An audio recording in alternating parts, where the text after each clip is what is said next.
خطوتين لورا الموسم الثاني هنسمع قصص حقيقية عن رحلة الوصول للحلم لناس حلموا وعفروا ووصلوا لأبعد من الحيطان.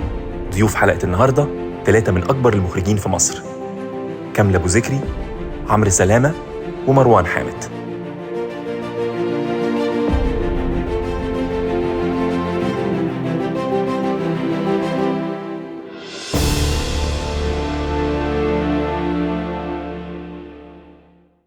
ازيكم؟ النهارده حلقه جديده ومختلفه تماما عن الحلقات اللي قبل كده. اول حلقه مش بيزنس واول حلقه فنيه في خطوتين لورا. النهارده معانا 3 فطاحل في الاخراج في مصر: كاملة ابو ذكري، مروان حامد، عمرو سلامة. اهلا بيك. ازيكم؟ الحمد لله. انا سعيد جدا ان انتوا 3 معايا على ترابيزه واحده، يعني ده شرف ليا اولا، وان شاء الله نعرف نعمل حلقه حلوه ونفيد الناس تتفرج علينا على قد ما نقدر يعني. ان شاء الله. ان شاء الله. اولا لو قاعدين مكاني عايز اعرف هتعرفوا بعض ازاي. يعني النهارده لو قاعده وبتقولي معاكي مروان حامد وعمرو سلامة وهتقولي كلمه صغيره عن كل حد منهم تعرفي بيها، هتقولي ايه؟ مروان مخرج بحبه قوي، مخرج كبير، كبير في مقامه يعني. من اول فيلم شفته له، فيلم قصير، وانا بحب شغله قوي وبحب اتابعه، بحب اشوفه بيعمل ايه، بيعمل لي تشالنج. عمرو انا فاكره اول مره شفت له اول فيلم ليه وانبهرت بالفيلم. كان فيلم ايه؟ كنتش عارفاه خالص. كان اول فيلم عملته، اول زي النهارده بالسينما الجديده اللي هو بيقدمها. وفضلت نفس الحكايه بتابعه في افلامه، لان هو بيلاقي ممكن تبقى فكره بسيطه جدا بعد كده، بالذات زي مثلا الشيخ جاكسون. صح. فكره ممكن تبقى بسيطه جدا جدا بس قد كده عميقه. انا مبسوطه ان انا معاهم ومتشرفه ان انا معاهم بس. جدا جدا جدا جدا. مروان، لو هتكلم عن كاملة، كاملة كاملة كانت اشطر مساعد مخرج في مصر لما كانت مساعد مخرج. فعلا كان اشطر سكريبت في مصر، وكانت معروفه بتتحجز في مخرجين كبار جدا. كانوا بيستنوا يحجزوا شغل كاملة علشان تشتغل معاهم سكريبت من واحنا صغيرين. اوكي. كاملة سباقه طول الوقت، والاضافه اللي هي عملتها في اعمالها انا رايي ان هي غيرت كتير جدا في مفاهيم كتيره جدا. اوكي. وعندها حاجه شديده الاهميه، ان هي بتعمل فن بس بتقدر توصل للناس بسيط. يعني انت الناس كلها بتستنى شغل كاملة أبو ذكري. صح. عمرو من اكتر المخرجين اللي انا بشوف ان هم عندهم صدق كبير جدا في شغلهم. اوكي. عمرو افلامه شبهه بشكل كبير جدا وصادقه جدا، فيها تجريب وفيها مغامره كبيره جدا. الحاجه الثانيه، انا بحب مشوار عمرو جدا. عمرو متنوع، وعمرو دايما بيخش في مناطق سينمائيه مختلفه احنا ما نتوقعهاش خلاص، ومناطق جديده. منتظر فيلمه جديد بفارغ الصبر. احنا كمان يعني منتظر افلامه طول الوقت. بالظبط، طول الوقت انت مستني تشوف عمرو هيقدم ايه. ما حدش اشتغل مع قدم ادوار اطفال صغيرين زي ما عمرو سلامة قدم. فعمرو احنا بننتظر شغله طول الوقت وبنشتغل بننتظر تجاربه. ايوه. انا محرج قوي. انا اخر واحد في اعتقد مروان. هقول لو في كلمه تلخص قوي هي التحدي، وكاملة هي الاصاله. تحدي بمعنى ان كل فيلم لمروان فيه تحدي ما، مش بس تحدي انا بتكلم بصري او انتاجي، انا بتكلم كمان تحدي في نوع الحكي نفسه. وعشان كده هو في بايونيرنج او رياده فعمل بيعلي البار، بيعلي المقياس بتاع شكل السينما وهي تقدر تعمل ايه في مصر. كاملة على الناحية التانية كاملة فيها حاجة في ان انا لما احكي قصة لازم اوصل لاكتر حاجة حقيقية انا هصدقها وانا بعملها، والمتفرج عشان كده بيصدقها. فكاملة مفيش مرة شفت لها مشهد الا وانا مصدق ان دي اضاءة المكان، ومصدق ان ده تمثيل الناس، ومصدق ان ده المكان الحقيقي بتاع الموقف ده. فهي فكرة الاصالة والصدق اللي عندها دي حاجة بتبهرني.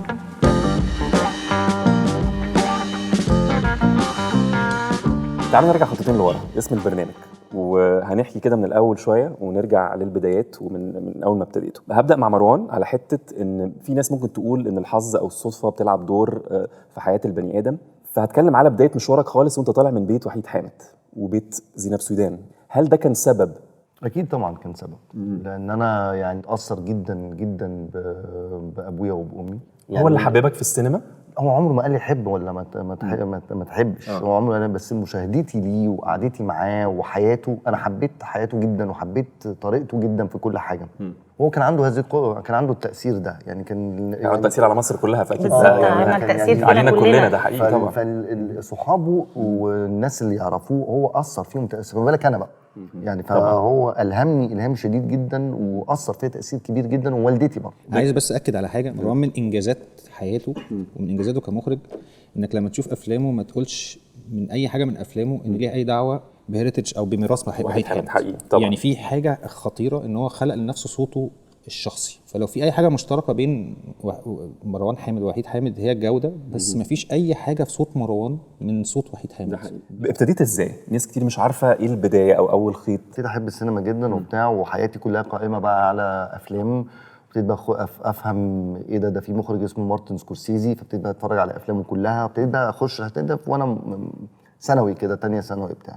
كنت بعمل IGCSE، ما كنتش اشطر واحد يعني. فاخر سنه كده عندي سنه كده كامله بعمل فيها ماده واحده، عشان لازم اكمل الماده دي عشان اعرف اخش جامعه. اوكي. فمين من الناس اللي ليهم تاثير كبير جدا عليا وبحبهم جدا وكده، الاستاذ شريف عرفة، صديق والدي جدا. وانا بالنسبه لي يعني كان يعني الاستاذ شريف ما زال رول موديل بالنسبه لي يعني. فتعمل ايه؟ انزل بقى اتمرن معاه. عجبتك بس هو من اول يوم نزلت فيه رحت البلاتو خلاص للدرجات. تمام تمام يعني. كنت بقى عامل يعني خطه بقى ان انا مش عارف اخش جامعه ايه مع السينما، وابتدى الموضوع بقى وخلاص. كلمني عن علاقتك بشريف عرفة ميبي 20 25 سنه بعد كده.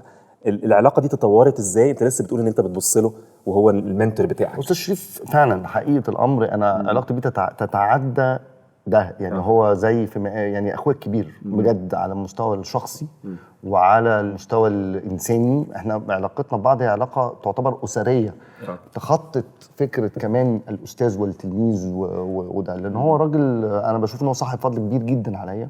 اللي يعلمك ده بيبقى شخص كريم جدا طبعا، ان هو يعلمك ويديك الفرصه ويتاكد انك كويس ويبقى مصر. وعلى فكره ده عمله معايا ومع ناس كتير جدا، ان هو يبقى مصر ان الناس اللي بتشتغل معاه كلها ناس كويسه وشاطره ومتعلمه كويس. واكتر واحد علم الناس دي، علمنا وبيدعمني في كل الافلام اللي بعملها. ومن الاساتذه اللي اثروا فيا جدا برضو الاستاذ خيري بشار، لان الاستاذ خيري كان ماسك ورشتنا في معهد السينما. وما انساش اول محاضره، الذاكره والطفوله والخيال. يعني انت لو هتلاقي مثلا الفيلم اللي عملته مثلا في سنه تانية معهد، هو ان انا نزلت وسط البلد كده صورت الحاجات اللي بحبها بس مثلا بالبساطه دي. فالاستاذ خيري برضو صاحب تاثير كبير جدا جدا جدا برضو عليه. مش كل الناس محظوظه ان هي تطلع في بيت زي بيت وجيه ابو زكي، ويبقى عندك اب متفتح يقدر قيمه الفن وشايف ان بنته عندها موهبه وعايز تطلع مخرجه ويديها هذا الدعم. هو الحقيقه كان خايف عليا شويه من يعني ان انا ست وهتجوز وبتاع واخلف، شغلانه عارف قد ايه هي صعبه. طبعا انا من وانا عندي يعني في كارت كاتبه لماما، كاتبه فيوتشر دايركتور كامله وجيه ابو زكي وانا عندي 10 سنين. والحقيقه ساعتها انا بقى نفسي اعرف انا كنت بقول كده ليه، لان ساعتها انا ما اعرفش ايه مخرج، بس كنت عايزه ابقى مخرج. فهو كان قلقان عليا شويه في الاول، وبعدين لا وطبيعه شغلانه ما كل المخرجين رجاله مش بالظبط يعني بالظبط. فلما دخلت المعهد وابتديت اشتغل كمساعده واعمل افلام قصيره، ابتدى الناس تقول له يعني ابتدى يبقى في ظهري بشكل كبير. وفي دايما حكايه بحكيها عمري ما بنساها له، هي ان انا اول ما اشتغلت كان عندي 16 سنه، فكنت برجع متاخر معيش عربيه، فكان كل يوم حد من الكرو بيروحني. النهارده مساعد الاول، مساعد المصور، فابتدى يبقى شكلي في الشارع كل يوم واحد بيوصلها. والله بجد. فكنت بحس ان الناس في الشارع بتبص لي بصه مش لطيفه. أيوه. فبابا قال لي طب انت همك الناس دي يعني همك الباب هيقول عليكي ليه؟ هو اللي كان بيقول لك هو كده. قال مشي ورايا في الكلام. قلت له ما اعرفش، هم بيقولوا انه مهم. فقال لي هو هيبقى مهم عشان انت هتبقي ماشيه في الشارع، ففي واحد هيمشي وراكي، هتطلعي البيت فهيسال البواب عليكي او هيسال الشارع عليكي، يقولوا له لا، يقولوا لا دي بنت مش كويسه، دي كل يوم بترجع مع واحد ومتاخر، انت بقى عايزه تتجوزي واحد هيسال عليكي الشارع. قلت له لا. قال لي بطز الشارع في الشارع كله. وامي طبعا، امي كانت عشان هي كان نفسها تشتغل وما قدرتش تشتغل، كان نفسها تشتغل مذيعه بس ما قدرتش تشتغل لظروف كتير. لانها ما كانتش يعني ناجحه في الشغلانه، حاولت وفشلت. كان نفسها تشوف بنتها بتحقق حاجه. هم ساندوني مسانده كبيره قوي. باباكي شاف نجاحك؟ ماما قدرت تشوف نجاح اكتر شويه معايا، لكن بابا اتوفى يعني كنت لسه ما كانش حتى فيلم سنه اولى نصب اتعرض، هو شاف نسخه العمل بس هو كان مبسوط قوي واكيد فخور بيكي جدا كان مبسوط جدا يعني ان هو شايف بقى الاخراج وكده أكيد. فبس أكيد. عايزك تحكي لي عن الناس اللي اتعلمتي منهم. انت بداتي مع فتح الله ومخرجين كبار وانا عارف انك اشتغلتي مع رضوان الكاشف واشتغلتي مع ناس تانية كتير. احكي لي عن الناس دي، اثرت تجربتك ازاي وقوتك كمخرجه ازاي؟ بس طبعا بما ان انا كنت عايزه ابقى مخرجه، فكان اكتر حد ببقى قريبه ليه هو المخرج يعني. فاستاذ عاطف الطيب طبعا مفيش كلام، استاذ رضوان الكاشف، استاذ محمد خان، استاذ نادر جلال، استاذ اسامه فوزي. الناس دي علموني كتير قوي.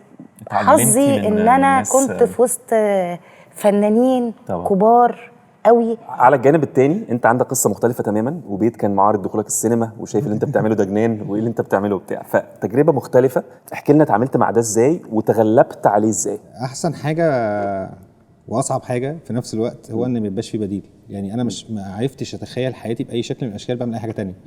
وابويا كان مصمم ان انا اول ما اتخرج هو عنده حد في بنك معين هيروح يشغلني عنده، فانا لازم اثبت نفسي قبل ما اتخرج. القصه الشهيره في اي بيت مصري مفيش فانا مفيش فايده. انا ببساطه جدا هو الموضوع بدا معايا حب الفنون مختلفه. فمره الرسم، مره الكتابه. كنت بكتب من وانا 12 سنه، وفي نفس الوقت كنت مهووس ان انا عايز اخش فنون جميله، اتعلم رسوم متحركه. اهلي رفضوا رفض القاطع ان انا اخش اي دعوه بالفن وهكذا. فلحد ما اكتشفت ان الاخراج ده هو اللي بيجمع كل الحب الحاجات اللي عندي دي في حاجه واحده. ولقيت نفسي في جاك اوف اول تريدز. انا فاهم حاجه في كل حاجه بس مش فاهم كل حاجه قوي. فعارف اكتب حاجه واصورها ومنتجها واعمل لها تتر حتى جرافيكس. فكل اللي كنت بعمله ان انا بحط الافلام القصيره اللي بعملها دي في البيت مع اصحابي وبتاع، احطها على سيديهات واطبع منها سيديهات كتير وماشي بشنطه كده شبه بتاعه البوسطجي. فكل ما اقابل حد انا حاطط عليها رقم تليفوني واقول لهم يا جماعه دي افلامي انا مخرج، دي افلامي انا ويتر، سواق تاكسي. انا مش بهرج، ما يمكن ده يوصل لحد يعرف يوصل. فكل الويترز كان معاهم السيديات بتاعتي، اقول لهم شفتوها يقولوا لي لا. وهكذا الموضوع. لان وقاعد اعمل فيلم ورا التاني وحتى ما اعرفش ان انا ممكن ادخل حاجه اسمها مهرجان، ما اعرفش ان انا ممكن صفر. يعني انا ما اعرفش ولا شخص عدى في لوكيشن. يعني انا ما فيش حد في عيلتي على الدرجه ال 17 كان ليه اي دعوه بالفن. فقلت الطريقه الوحيده اللي ممكن شويه، وقتها كان في قنوات بتعمل ميوزك فيديوز بتعرضها. فاكر الموضوع سهل يعني. فقلت ادور على الفنانين الصغيرين اللي مش لاقيين حد يعمل لهم فكره حلوه ميوزك فيديوز او فيديو كليبات يعني. فقعدت اعدي واحد على فرقه اقول لهم يا جماعه لو عايزين تعملوا ميوزك فيديو ببلاش هعمل لكم وبتاع. وكانوا بيحلقوا لي ولد واقف بره بشنطه يعني. كان عندك كام سنه ساعتها؟ 19 20 كده. فلحد ما في لحظه ما حد من الفرق وكان وسط البلد شافوا السيديهايه وما عجبتهمش، بس هاني عادل قال لي طب ما تيجي نعمل حاجه انا لوحدي مش لازم مع وسط البلد. فروحت بيته وصورت بالكاميرا بتاعتي ومنتجت على الكمبيوتر وبتاع وعملنا اغنيه. وقتها الباند نفسه مش حابب الاغنيه، اسمها انتيكا خلاص. فلما شافوا الميوزك فيديو قالوا يلا نغنيها، وبقت اشهر اغنيه لوسط البلد واللي شهرتهم. انا كنت بحب قوي طارق عريان. فهاني بعد ما صورنا الاغنيه الحويط ما قاليش، قال لي لازم بقى بعد ما خلصنا الاغنيه نفرجها للاستاذ طارق عشان يوافق، لان انا ماضي معاهم. وانا مش عارف افرجه الفيديو، مش عايز افرجه على الكاميرا يعني. فقمت موصل الكاميرا بالتلفزيون، قعدت مثلا بتاع نص ساعه اوكورد جدا وانا بحاول اوصل التلفزيون اللي في مكتبه وبتاع. فشاف الاغنيه، فبعد ما خلص شاف الاغنيه كده بص لهاني، ما بصليش خالص يعني. هقولها باللفظ الحلو يعني، اللفظ اللي ينفع اقوله. قال له انت عايز القرف ده ينزل خلاص. فانا بجد اول مره اقابل مخرج حقيقي وبتاع. وده اجمل حاجه في طارق عريان ان هو ما بيجاملش خالص يعني خالص يعني. فانا طبعا عايز انتحر حالا خلاص. وبعد ما خلصنا كده قال لي بص عشان تعلم اخراج تعمل كده، وبدا يديني شويه نصايح. بس انا الومضات بتاعت كل الناس اللي شتمت اي في شغلي هي دي الومضات اللي عملتني. طبعا هي مزيج من الصدف والحظ وكل حاجه. ان انا مضيت عقد اول فيلم سينما ليا قبل اخر امتحان ليا في كليه التجاره بيوم. وحتى كنت كاذب على المنتج وقلت له ان انا متخرج بقالي كذا سنه وما يعرفش ان انا لسه طالب. وبرضه كاذب في سني، قال له ان انا 28 سنه وانا ساعتها عندي 23 سنه ولا 22 سنه. بس هو قرا سيناريو عجبه، شاف افلامي القصيره وقلت له ما حدش هيخرج الفيلم ده غيري يعني. مش ده كان زي النهارده. انا اول ما نزلت زي النهارده ده انا فاكر كلمت مخرج كنت اتعرفت عليه صديق دلوقتي طبعا، امير رمسيس. قلت له قول لي اسامي الحاجات عشان ما ابقاش مكسوف في اللوكيشن يعني ايه. فيقول لي في حاجه اسمها بنسر وفي حاجه اسمها شريو وفي حاجه اسمها مش عارف ايه وفي حاجه عشان مش عارف اسامي الحاجات. فانا مش مكسوف ابقى واقف في اللوكيشن مش عارف اسامي الحاجات. فكنت كاذب في سني 28 سنه، بقول 28 سنه وانا ساعتها عندي 23 سنه، وكل الناس اللي في اللوكيشن ايه ده صغير قوي، امال لو عرفته اصلا.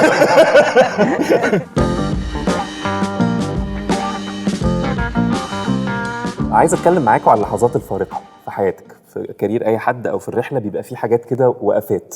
في السنوات الاخرانيه في كذا عمل ورا بعض او كذا حاجه الناس كلها وقفت عندهم، السجن، النساء، ذات، تجارب حقيقيه. ليه شايفه العملين دول بالذات اثروا في الناس بهذا الشكل، وليه عملوا اللحظه الفارقه في حياه كامله ابو ذكري؟ حاجه فارقه في السينما وفارقه في التلفزيون. يعني انا او ذات بالذات تقريبا هو ده اول حاجه فارقه لنقلتي من السينما للتلفزيون. يعني احنا خريجين معهد السينما واللي بيشتغلوا في السينما كنا دايما شايفين التلفزيون يعني اللي هو ايه الدرجه الاقل، يعني احنا دول الاقل مننا يعني في كده.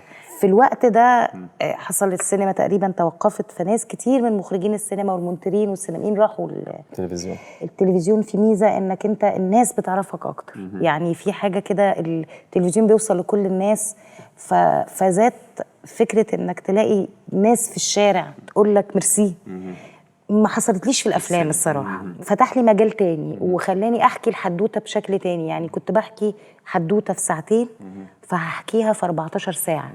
ذات تحديدا اخدت الوقت فيه المحترم للعمل، انه وقت في التحضير، وقت في التصوير، وقت في البوست المونتاج والصوت وكل ده. فذات هو كان وش الخير مش عليا انا بس، كان وش الخير على مريم نعوم وعلى نيلي كريم وعلى نانسي عبد الفتاح. يعني هو كان نقله لينا كلنا في الشغل. يعني هتكلم برضو عن نقلات ما بين اسماء، لا مؤاخذه، الشيخ جاكسون، ما وراء الطبيعه. ايه اكتر عمل انت فخور بيك عمرو سليمان النهارده؟ اعتقد اسماء. اسماء كان تاني او تالت فيلم؟ تاني فيلم. طبعا بيبقى عندك انت زي ما يبقى عندك اولاد كده، فعندك الولد اللي اتظلم، اللي هو اللي ايه ما دخلش مدرسه مثلا كويسه او كده. فهو اسماء للاسف نزل في وقت وحش، وهو اصلا الموضوع مش الفيلم ما كانش فيه عامل جذب جماهيري او شعبي، فقال فيلم اتشاف ليا. ومع اني اكتر فيلم عملته انا بحبه لحد دلوقتي غير فيك ايه او عمل فيك ايه او ايه الواقع بتاعه عليك؟ الواقع بتاعه عليا ان من اسماء ده كانت مدرسه الحياه بالنسبه لي، لانه انا اول فيلم عملته كنت متاثر قوي بالسينما اللي انا بحب اتفرج عليها بره. كنت عامل زي فيلم تسجيلي صغير عن المتعايشين بفيروس الايدز، وهم قالوا لي ما نعمل فيلم طويل، فقلت يلا جرب. سمعت قصه حقيقيه الهمتني جدا، بس اول حاجه جت في دماغي هاجس، مين عايز يتفرج فيلم عن واحده عندها ايدز؟ يعني حاجه اصلا منفره انك تقولها لحد. 3 سنين من الريسيرش، لدرجه ان انا كنت كل يوم بقرا مدونات ناس عندها ايدز عن يومهم، فبقى 3 سنين كاني عايش معاهم. فاكتشفت مصر، اكتشفت العالم ده. فاسماء علمني مصر وعلمني الحياه وعلمني السياسه وعلمني كل حاجه. فكان تجربه صنعه نفسها ملهمه جدا، بس الاهم انه كمنتج نهائي لما بتفرج عليه النهارده بحس ان ده اكتر منتج انا راضي عنه. يمكن لانه كان عندي كميه التركيز والوقت ان انا ادي الفيلم 3 سنين من عمري بتركيز. فكل فيلم بحاول اعمله انا بالنسبه لي هحس ان انا كبرت يوم ما ابطل اجرب. حاسس ان انا هعرف اعمله مش هعمله، لو حاسس ان انا شايفه من قبل ما اعمله مش هعمله. فعشان ما احسش باحساس الموظف في اللوكيشن وفي التنفيذ، لا انا بعمل تجربه عايزه اتعلم منها. مروان، عايز اتكلم عن اللحظه الفارقه في حياتك برضو بمراحل نجاح مختلفه، افلام كسرت الدنيا. ايه اقرب فيلم او ايه في الكام سنه الاخرانيين اللي حسيت انت عملت لحظه فارقه ومايلستون من خلال الفيلم ده؟ يعني انا عندي 3 افلام بحس ان هم يعني فرقوا معايا جامد قوي. ليلي الفيلم الاولاني ده انا بعتز بيه جدا وبشوف ان هو فعلا فرق معايا. وطبعا عمارة يعقوبيان. وعمارة يعقوبيان يعني من اكتر الحاجات اللي بحبها فيه هي التجربه نفسها. نجوم كبار جدا مشاركين في العمل وكده. وانت اول مره بتخرج فيلم روائي؟ كنت عملت ليلي قبليها فيلم قصير. بس ليلي كان 40 دقيقه يعني. فكان وليلي ما كانش يعني برضو كان تجربه خاصه شويه. انا كنت عايز اعمله مشروع تخرجي. يعني في المعهد قالوا لي يفضل لا يعني لان هو كان شائك شويه يعني. وادوني نصيحه صادقه جدا بصراحه يعني فادتني بعد كده يعني. ان قالوا لي لو عملناه في المعهد هيتحكم وبعد كده مش هتشاف، احسن اعمله بعد ما تتخرج. فعملت فيلم تاني وبعدين عملته بعد التخرج. وليلي ده فتحه خير عليا زي ما بيقولوا كده يعني. اتعرض بقى في كليرمون فيرون، خد جائزه الجمهور، وبعدين ارتيه اشتريته، وبعدين حقق نجاح جماهيري جدا.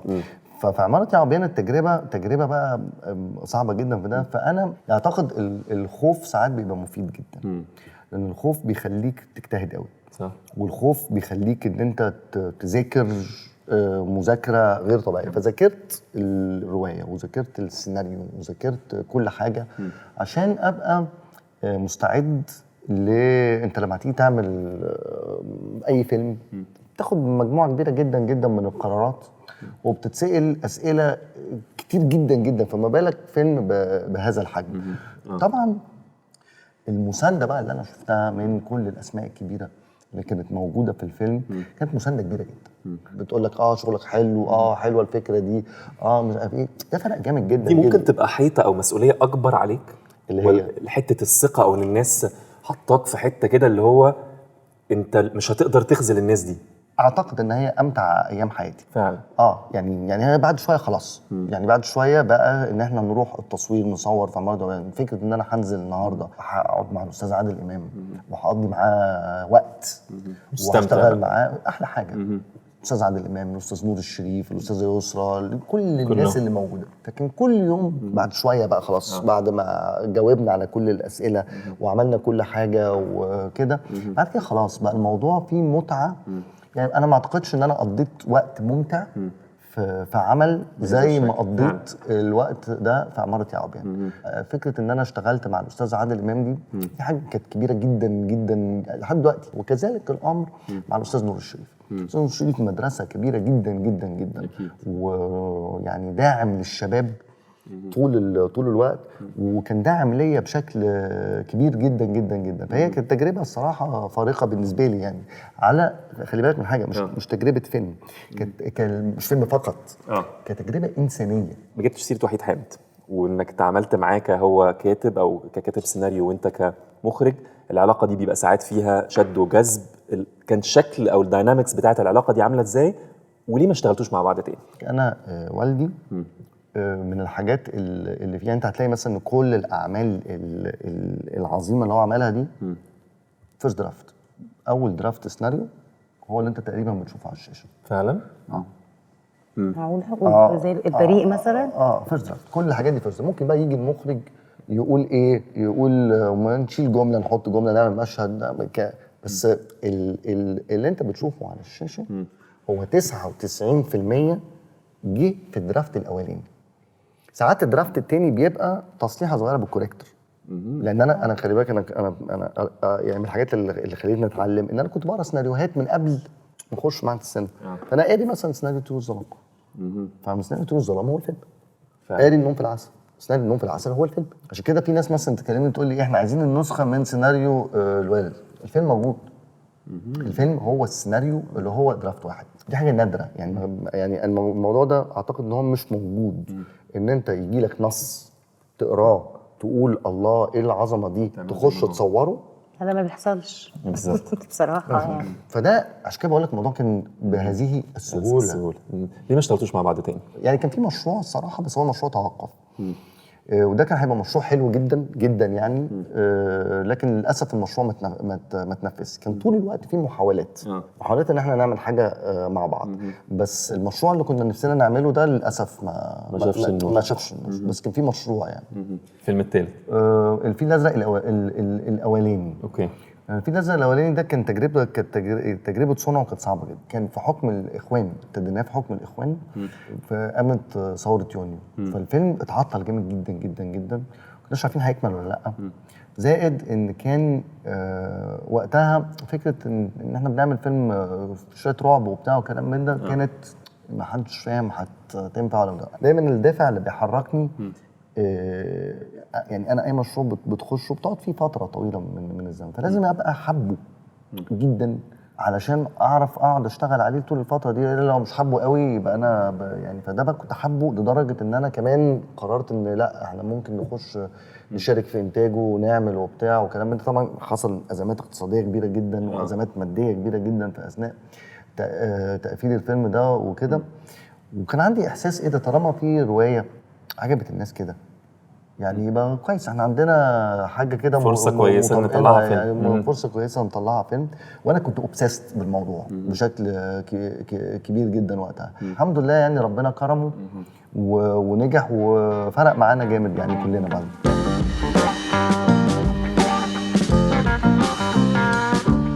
في حياتك في لحظات ضعف كتير او قرارات كان لازم تختاري، فهتكلم على موقف معين. انت كان عندك وقت تختاري ما بين شغلك وبيتك، اخترتي شغلك لانك شايفه حاجه معينه وعندك هدف معين لن تتخلي عنه. النهارده لما بتبصي للقرار ده لما خدتيه بتحسي بايه؟ كان قرار صح ولا لا؟ وساعتها كان عامل ازاي؟ لا هو الاكيد ان هو كان قرار صح. يعني ممكن غيري يقدر يشتغل في السنه عملين او كل سنه عمل. انا كنت لما بشتغل اني ببقى مش متواجده خالص، خصوصا ان هي باباها كمان، يعني انا سنجل ماذر. فكانت فكنت ببقى بقعد بعديها سنتين عشان ابقى بحضر، ابقى معاها كاي ام اللي هي بروح معاها عيد ميلاد، بذاكر لها، بتخانق معاها، بحميها، بعمل لها الاكل، بوديها المدرسه، بتخانق مع المدرسين لو حد عمل فيها حاجه، وانسى حاجه اسمها ان انا مخرجه دي خالص. كان طول الوقت انا، بس ده ما ندمتش عليه. يعني انا كان مثلا عامله 5 أفلام كان ممكن ابقى عامله 15، كان عامله 5 مسلسلات كان ممكن ابقى عامله 10. لكن لا، يعني بالنسبه لي بنتي هي كانت نمره 1. يعني انا كست اقول ان انا يا فرحتي باي نجاح كنت عملته في حياتي لو كانت بنتي في دورك كأم فشلت في حياتها، او انا حسيت ان انا السبب في عقده ليها او في فشل ليها.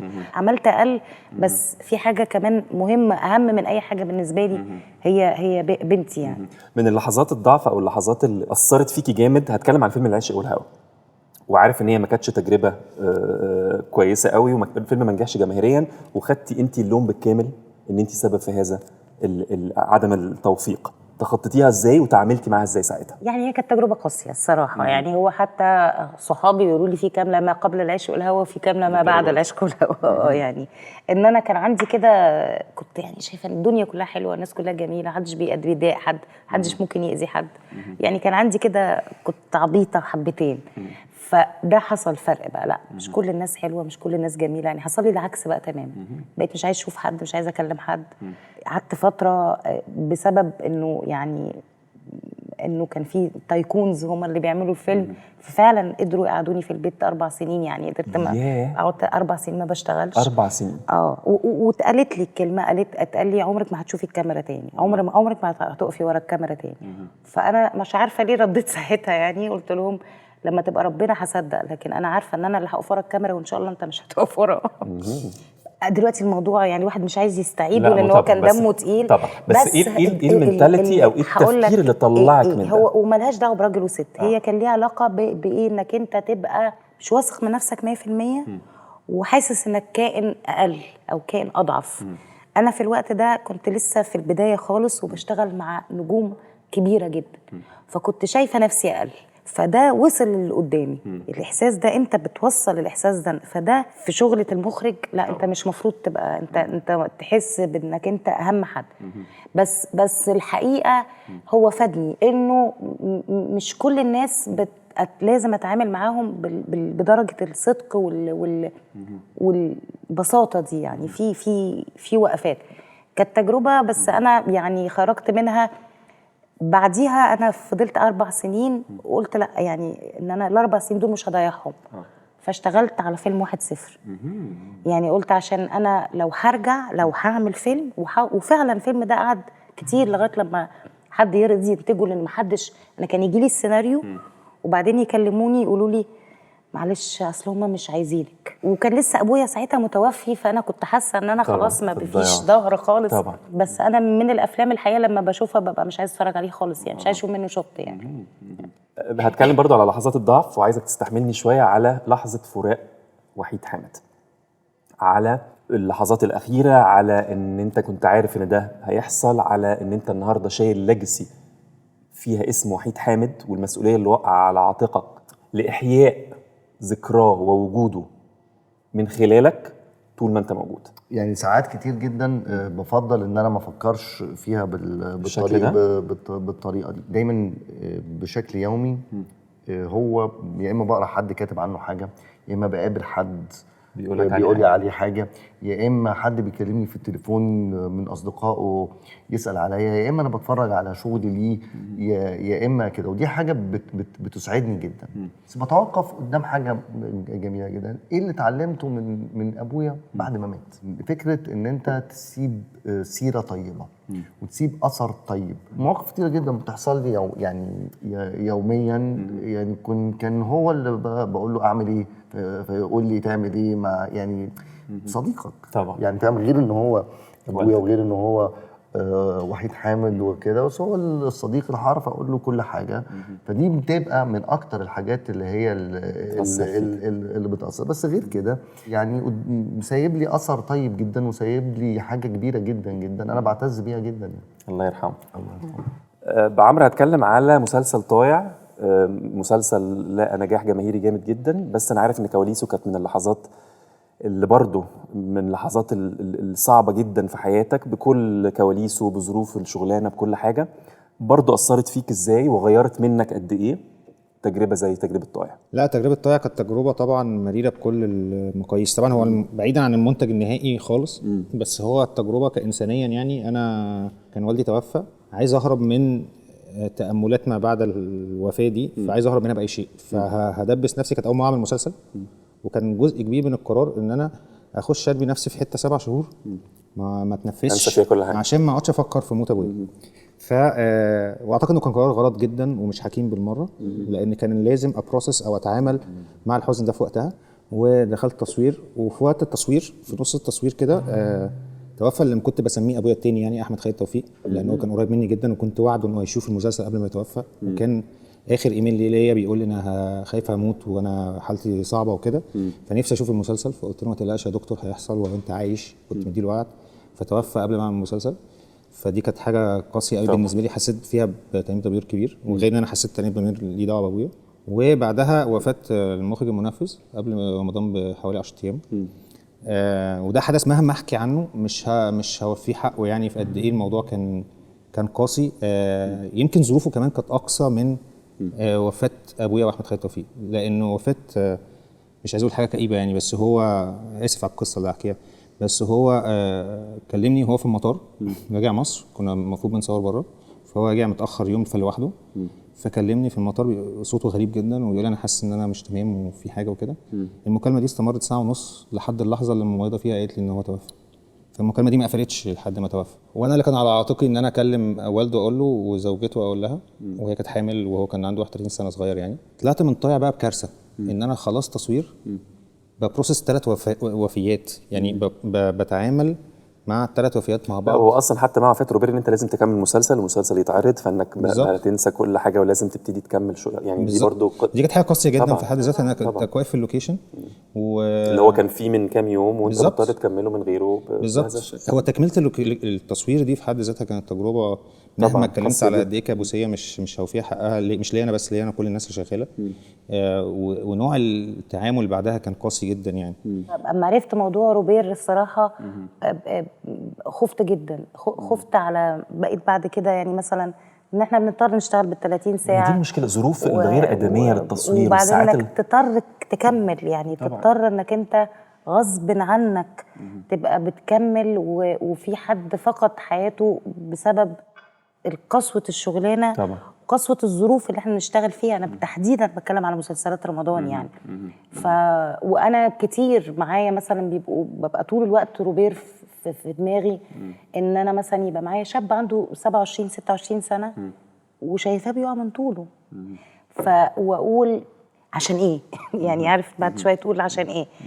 بس هي هل الظروف دي مش هتتغير؟ كده. ظروف الشغلانه بساعات التصوير بالظروف الغير ادميه ده ممكن يحصل ازاي؟ انتوا كمخرجين ولا المنتجين، ولا نكتشف نعرف ان رمضان بيجي بدري شويه يعني؟ ايه اللي ممكن يتغير عشان القصه دي تختلف؟ هو يعني مش هنخترع العجله، اللي بيغير ده في اي حته في العالم هو دور النقابات. فمهما لفينا ودورنا هي النقابات. لو النقابات بتعمل يعني النقابه في مصر ليها ادوار كويسه كتير، بس في دور لاسباب كتير ما اعرفهاش، وفي منها عندي شك ان هي الاسباب دي يعني، ما اعرفش، مش عايز اخش في تفاصيل، بس هو في الاخر ده دور النقابه. فلحد ما النقابات هي اللي تجبر ان ده يحصل مش هيحصل. مهما عملنا من مبادرات ومهما عملنا من مش هتجيب أي نتيجة. من منادات.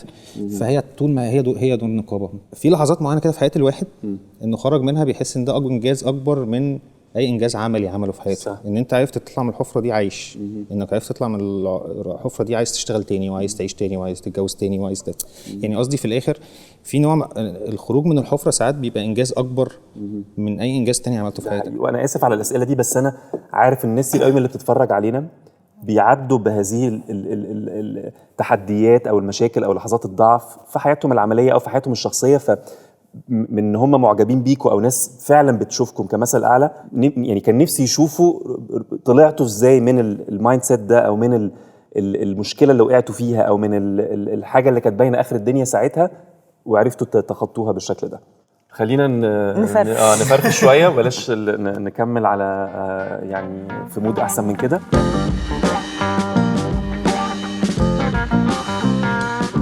عايز اعرف من كل حد فيكم بيقيس النجاح ازاي، او ايه مقياس النجاح بالنسبه له؟ هل هي الارقام؟ انت راجل البادجتس الكبيره والايرادات الضخمه؟ هل هي المهرجانات؟ انا عارف ان 1-0 راح فينيس وبتهتمي بالمهرجانات. انت راجل بتعمل افلام بتكسر الدنيا والسوشيال ميديا بتتقلب وبيبقى فيلم والنقاد بتتكلم عنه بشكل مختلف. ايه مقياس النجاح او شكل النجاح لكل حد فيكم؟ هبتدي بكامله. عمري ما بقيسه غير انه ابقى انا اللي راضيه وانا مبسوطه، يعني ان انا بغض النظر بقى ده هينجح جماهيريا، النقاد هيكتبوا حلو هيكتبوا وحش، بس ان انا ابقى راضيه على اللي انا عاملاه، ضميري مستريح اتجاه اللي انا بقدمه. مروان، حد يقول لي مثلا والله احنا بنحب الفيلم الفلاني او كده بعد مرور فتره كبيره على صنعه، دي من الحاجات اللي بتسعدني جدا. يعني مثلا حاجه عملنا عدى عليها مثلا 10 سنين او 12 سنه او كده، والاقي حد لسه ما زال يتذكرها او كده، او حد اعاد اكتشافها او كده، دي بتسعدني جدا. هل حاسس انك وصلت الحته اللي انت عايزها؟ اريو النهارده لما بتبص كده راضي ومبسوط من الحته اللي انت فيها؟ بشوف ان هي نعمه كبيره جدا ان انا بعمل الحاجه اللي انا بحبها.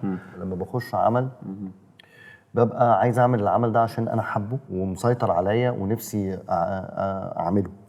طول ما عندي طاقه ان انا اعمل افلام، وطول ما عندي طاقه ان انا عندي حاجات عايز اعبر عنها وتجارب عايز اخشها وكده، هي في الاخر اقدر اقول لك ان بجد متعتي في ده. اعتقد الباشن تجاه السينما والحب للافلام، سواء مشاهدتها سواء صناعتها، سواء ان انا ممكن يبقى عندي بعض الافكار عايز اعبر عنها، بعض التجارب اللي عايز احكيها، بعض التجارب اللي عايز اخدها.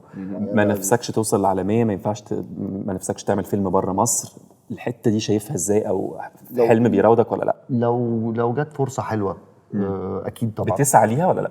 بص، انا من النوع الناس ان انا طول الوقت بحاول ان انا اطرق كل الابواب طول الوقت. بشوف ان دي حاجه مهمه جدا، ان انت تبقى طول الوقت بتسعى الى تجارب مختلفه، وتسعى ان انت تطور من شغلك، وان انت ما تبقاش واقف في حته اللي انت زي ما عمرو كان بيقول الكومفورت زون بتاعك. ان انت تحاول ان انت تخش منطقه تانية تختبر بيها نفسك، يعني تجدد نشاطك وخلاياك كده بشكل. عمرو، انا مهووس بان انا اقعد مع الاساتذه اللي سبقوني واسالهم عن حياتهم وعن افكارهم وكده. ففي مره اول ما كنت بعمل اول فيلم ليا لسه ما نزلش زي النهارده، كنت بصور مع بسمه، فبسمه كانت بتصور وقتها برضو فيلم رسائل البحر مع استاذ داوود حسين. قلت لها ينفع اجي التصوير اتكلم مع استاذ داوود 5 دقائق؟ فرحت قعدت معاه في اللوكيشن جنبه كده وبتاع، قلت له انا مخرج فيلم بسمه الجديد وبتاع. قال لي اهلا وسهلا وكده. فقعدت اساله في البريكات، يعني هو استاذ داوود هادي جدا، وفي انت قاعد مع شخص حكيم وفيلسوف، فهو قال لي النجاح ما تحطش النجاح عائق عليك، يعني حمل عليك. قال لي النجاح ده فيه 17 ظرف مختلف ممكن يحققوا نجاح او فشل مش بتوعه، في مين النجم والناس عايزه تتفرج على ايه حالا، وايه الافلام اللي نازله حواليه، وقد ايه الناس عايزه تنجحه او قد ايه الناس عايزه تفشله، وقد ايه التوزيع عايز يعمل فيه ايه وبتاع. فقال لي النجاح ما تحطوش عبء عليك للدرجات. فان انت تبقى شايف ان الفيلم نجاحك ده في حد ذاته غرور، وانك تبقى شايف ان انت اللي فشلت لو الفيلم فشل ده في حد ذاته جلد ذات برضه. وقال لي جمله، انا عارف ان مش اجابه على سؤالتك، بس الجمله الثانيه لازم اذكرها لان انا على طول بفتكر اليوم ده. قال لي اهم حاجه انك ما تكونش سواق تاكسي. قلت له يعني ايه يا استاذ داوود ما تكونش سواق تاكسي؟ قال لي مش اي حد يوقفك يقول لك انا عايز اتحرك او الحته الفلانيه توديه. انت سواق قطر، انت رايح تعمل مشروعك، اللي عايز ينضم لمشروعك ينضم له، واللي مش عايز ينضم له ما ينضملوش. نفسي اشوفك بتعمل فيلم كوميدي، نفسي اشوفك بتعمل فيلم استعراضي، نفسي اشوف مروان لما هيعمل حاجه زي كده يعملها ازاي. وانا هل عايز تعمل كده فني قصدي؟ طبعا انا ممكن يعني طبعا اكيد الواحد نفسه يجرب يعمل حاجات متنوعه وحاجات مختلفه، بس في الاخر يعني انا بشوف ان كل واحد بيعمل شخصيته بتطغى على اللي داخل يعمله. ففي الاخر مش هعمل نوع انا عشان ابقى عملت النوع، هعمله عشان برضو لازم ابقى حاسس بيه وطالع من جوايا، وانا خلاص انا عندي علاقه مع، زي ما قلت لك انت بتقعد بعض يعني فاهم، اي حد فينا بيقعد مع العمل سنه مثلا، زي اقعد سنه مع حد مع عمل انا مش مسيطر عليا، ومش بنام واصحى بحلم فيه وبفكر فيه. صح. شايفه مستقبل السينما والدراما في مصر عامل ازاي؟ الصراحة يعني إحساس أنا في الوقت ده دلوقتي لو استمرينا بنفس الطريق اللي احنا فيه ده هنفقد الرونق النجم المصري والسينما المصرية والمسلسل المصري لو استمرينا بنفس المنهج اللي احنا ماشيين فيه. لأنه أنا متأكدة إن كل واحد فينا بيتعذب عبال ما يطلع شغل كويس، لأنه مفيش مناخ بيحمينا، بيحمي الفنان. وشايفة العالم حوالينا بيتطور بيتحرر واحنا بنقفل. فده شيء مخيف. يعني الواحد طول الوقت عنده فخر كده بانه في اي مكان تروحه الفيلم المصري طبعا. النجم المصري، السينما المصرية. فين السينما المصرية؟ تجارب قليلة فين وفين لما، لكن مفيش صناعة بشكل حقيقي. فاحنا لو فضلنا كده وقفل المخ وقفل الافكار والخوف من الحريه والخوف من الافكار اللي بجد، طول ما احنا هنبقى الاسره المصريه المحافظه الطيبه دي هنبقى، ده مش حقيقي. مش بقول ان احنا مجتمع شرير، لا بس المجتمع فيه كل حاجه، ومجتمع كبير فيه كل حاجه، الشارع فيه كل حاجه. فانا خايفه علينا يعني. الحمد لله انا حظي ان انا قدرت اشوف نجوم كبار واشتغلنا وحققنا نفسنا وعملنا افلام وعملنا حاجات، لكن اللي جايين بالمناخ اللي احنا فيه ده لا، احنا هنرجع لورا خالص يعني. فاتمنى ان الدنيا تتحسن. بس عمرو انت حلمك فين ونفسك توصل؟ انا عارف انك عايز تاخد اوسكارز مثلا، ده حاجه واحد من احلامك. ايه اللي نفسك تعمله؟ ايه اللي لسه ما حققتوش وعايز تحققه؟ لا نفسي في كل حاجه، انا طماع جدا يعني. نفسي يعني انا في ايام بحس فيها ان انا لو حكيت لعمرو اللي عنده 16 سنه انا فين دلوقتي مش هيصدق، يقول اكيد لا مش هيعمل كده يعني. فبقول الحمد لله زي ما مروان بيقول كده، في اوقات بحس بالرضا ان انا ايه ده، انا عملت اللي كنت شايفه خيال علمي. بس في نفس الوقت طول الوقت بيجي لي هواجس بتاعه ان انا متاخر جدا جدا جدا، وفي حاجات كتير كنت عايز يعني انا الليسته بتاعتي طويله جدا وبحس ان في حاجات كتير. عندك لسته؟ في دماغي يعني. في دماغي في لسته طويله جدا لحاجات لسه ما حصلتش، وانا غزير انتاجيا جدا في الكتابه. فانا قريب بعد اخر مشروع ليا قررت ان انا همسك كل الافكار اللي عندي كده واكتبها في مكان واحد وكذا وكذا. وبعد كده في لحظه جيت اعدهم لقيتهم 53 مشروع نفسي اعمله يعني. افكار كاتبها يعني. في منهم اللي مكتوب سيناريوهات وفي منهم اللي مكتوب معالجات بس. فحسيت انه يعني لو عندي 3 اعمار فوق عمري مش هلحق اعملهم، فاللي هو حسيت ان انا عايز الحق اعمل اكبر قدر منهم وانا لسه عندي صحه، وانا لسه بعرف اطلع السلم، وانا لسه بعرف اسهر، وانا لسه بعرف اقعد في المونتاج. اخر سؤال ليكم انتوا الثلاثه للمخرجين الصغيرين او الناس اللي انتوا بتمثلوا لهم مثل اعلى، ايه النصيحه اللي هتوجهها لهم في بدايه مشوارهم علشان يمشوا ورا حلمهم ويوصلوا للحته اللي هم عايزينها بعد كده؟ استاذ خان مره قال لي مش هتروحي البيت تنامي في حضن الفيلم. جمله عظيمه. اتجوزي وحبي. جمله عظيمه. جمله عظيمه. بس يعني النصيحه هي الحب، يعني انك تحب اللي انت بتعمله وطول ما انت بتحبه وعافر ولو وقف يعني في صعوبات قابلتها، لو انت بتحب وعندك ضمير في شغلك ومصمم محدش هيقدر يوقفك. مروان اعتقد دي حاجه في الفن عموما، ان مفيش عملين زي بعض، يعني مفيش سيناريوهين زي بعض، ومفيش فيلمين زي بعض، ومفيش حد من الجمهور او من المتفرج اللي داخل السينما او بيتفرج على مسلسل عايز يتفرج على عمل شبه التاني. صح. فده بتدي مساحه كبيره جدا للتفرد، وان اللي داخل يخرج او يشتغل او كده ما يخافش من انه يحط بصمته، فبالتالي ما حدش يخاف ان هو يعمل حاجه جديده، لان في الاخر المتفرج عايز يتفرج على حاجه جديده. الجرأه مهمه. عمرو هاخد من كلام مروان برضو.